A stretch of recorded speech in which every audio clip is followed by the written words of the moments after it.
মিষ্টি চূড়া আগের পর্ব আপডেট নিয়ে চলে এসেছি। পরবর্তী আপডেট জানতে হলে আমাদের চ্যানেলটি সাবস্ক্রাইব করবে এবং বেল বাটনটি বাজিয়ে যাবেন। অনির্বাণ রায়ের কাছে হাত জোর করে মাপছে, বলে, রায়, আমার জীবন থেকে তুমি চলে যাও, তুমি আমাকে মুক্তি দাও। তখন রায় বলতেছে যে, না, আমি তোমাকে কখনো ছাড়বো না অনির্বাণ। তুমি কি বুঝতে পারছো না, আমাকে ফাঁসানোর জন্য সবাই এই কাজগুলো করছে। কি আমার সাথে এরকম শত্রুতা করছে আমি নিজেও জানি না। তখন রায় কাঁদতে কাঁদতে বলে যে, তুমি আমাকে একবার বিশ্বাস করো অনির্বাণ, তুমি তো এরকম মানুষ না, তুমি তো এরকম হতে পারো না, তুমি আমাকে একবার বিশ্বাস করো।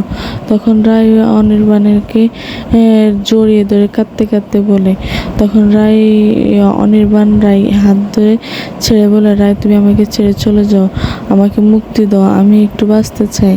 এটা বলে অনির্বাণ ঘর থেকে বের হয়ে যায়। আর ওপাশ দিয়ে অনির্বাণের মা দেখে বলে, আমি যেটা ভেবেছি ওটাই হয়েছে। আমি বলেছিলাম যে অনির্বাণের যোগ্য না এই মেয়েটা, আমার কথা শুনলো না অনির্বাণ। আর দেখো তো এই মেয়েটা এখন কি করতেছে। তখন রায় ভাবতেছে, এই ছবিগুলো কে পাঠিয়েছে আমাকে, আর আমার সংসারে কে নষ্ট করতে চায়। আর এখান দিয়ে রায়ের বোন তো হাসতেছে যে আজকে দিদির সংসার শেষ।